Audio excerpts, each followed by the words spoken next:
जय जिनेन्द्र। उन पति पत्नी का नाम था विजय सेठ और विजया सेठानी। जिस प्रकार मंत्रों में श्रेष्ठ नवकार मंत्र है, उसी प्रकार सभी व्रतों में श्रेष्ठ ब्रह्मचर्य व्रत है। और ब्रह्मचर्य का नाम लेते ही हमारे स्मृति पटल पर स्वतः ही विजय सेठ और विजया सेठानी का चारित्र याद आ जाता है। कौन थे विजय सेठ और विजया सेठानी, और ऐसा क्या नियम ग्रहण किया था कि आज इतिहास के पन्नों में उनका नाम अमर है। चलिए जानते हैं इस छोटी सी कथा के माध्यम से। कच्छ देश में अरहदास नाम के सेठ रहते थे। उनकी पत्नी का नाम अरहदासी था। उनके एक सुंदर, गुणवान और सुशील पुत्र था जिसका नाम विजय कुमार था।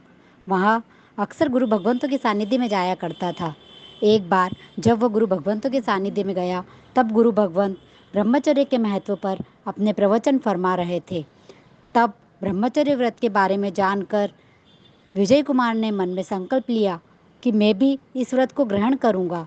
और गुरु भगवंतों के सानिध्य में जाकर ब्रह्मचर्य को अच्छे से समझकर उन्होंने नियम लिया कि मैं अपनी पत्नी में ही संतोष धारण करूंगा और शेष सभी स्त्रियों को माता व बहन मानूंगा। और मैं अपनी पत्नी के साथ भी शुक्ल पक्ष में पूर्ण ब्रह्मचर्य का पालन करूंगा। एक माह में 2 पक्ष होते हैं, एक कृष्ण पक्ष और एक शुक्ल पक्ष, जो कि 15-15 दिन के होते हैं। उन्होंने शुक्ल पक्ष में पूर्ण ब्रह्मचर्य का पालन करने का नियम लिया और घर लौट गए। उसी नगर में धनवा नामक एक श्रेष्ठी रहते थे। उनकी पत्नी का नाम धनश्री था और उनके भी एक सुंदर रूपवान कन्या थी जिसका नाम विजया था। विजया शुरू से ही धार्मिक प्रवृत्ति की थी, साथ ही समय समय पर गुरु भगवंतों के यहाँ जाया करती थी। एक दिन उसने भी शील व्रत की महिमा को सुना और ब्रह्मचर्य व्रत को धारण किया और निश्चय किया मन में कि मैं अपने पति के साथ संतोष धारण करूंगी और दुनिया के अन्य सभी पुरुषों को भाई और पिता तुल्य समझूंगी। और महीने में कृष्ण पक्ष जो होता है उसमें पूर्ण रूप से ब्रह्मचर्य का पालन करूंगी। इस तरह उसने भी इस नियम को ग्रहण किया और दृढ़ता से पालन करने के लिए आतुर हो उठी। इस प्रकार विजय सेठ और विजया सेठानी दोनों ने ब्रह्मचर्य का व्रत ग्रहण किया। और जब एक बार का प्रसंग है, इन दोनों के विवाह की चर्चा चलने लगी। तब विजय सेठ और विजया सेठानी का आपस में ही विवाह हुआ। अब इसे भाग्य का खेल कहें या नियति का, दोनों की शादी हो गई।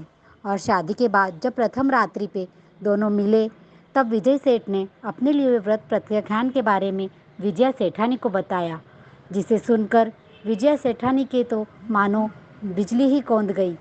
वह समझ नहीं पा रही थी कि अब अपने स्वामी को क्या उत्तर दे। तब विजया सेठानी ने अपने लिए हुए व्रत नियम के बारे में भी विजय सेठ से को अवगत कराया। साथ ही कहा कि नाथ, आप दूसरा विवाह कर लीजिए, क्योंकि अगर वंश को आगे बढ़ाना है तो आपको दूसरा विवाह करना ही पड़ेगा। तब विजय सेठ ने कहा, प्रिय, क्यों हम आजीवन शील व्रत का पालन नहीं कर सकते? तब विजय सेठ ने विजया सेठानी को समझाया कि मेरी तो ऐसे भी दीक्षा लेने की भावना थी, लेकिन माता पिता की आज्ञा न मिलने की वजह से मैंने विवाह किया। अब जब स्वतः ही हम दोनों के नियम हैं तो हम दोनों शील पालन करेंगे, लेकिन हमारे शील पालन के बारे में माता पिता आदि परिवार में से किसी को भी पता नहीं चलना चाहिए। और अगर कोई इस बात को जान लेगा तो फिर हम अवश्य दीक्षा ग्रहण कर लेंगे। इस तरह दृढ़ निश्चय करके दोनों के जीवन में सौभाग्य का सूर्योदय हुआ और दोनों ने शील व्रत को धारण किया। धारण तो कर ही रखा था, लेकिन दृढ़तापूर्वक उस पर अपने कदम आगे बढ़ाए।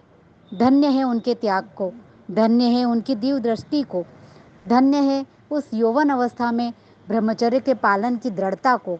इस तरह उन दोनों ने आजीवन पूर्ण ब्रह्मचर्य का पालन किया, जिसकी प्रशंसा प्रभु ने खुद अपने मुखारविंद से कही। और आज तक भी हम ब्रह्मचर्य के जब भी बात आती है, उन सेठ और सेठानी को याद करते हैं, नतमस्तक हो जाते हैं, बार बार उन्हें स्मरण करते हैं कि उन जैसी दृढ़ता हम में भी आए। इस तरह विजय सेठ और विजया सेठानी इतिहास में अपना नाम अमर कर गए। हमें भी उनसे यही सीखना चाहिए कि हम भी अपने सारे व्रत नियमों को उसी दृढ़ता से पालन करें जिस तरह से उन्होंने किया। धन्यवाद।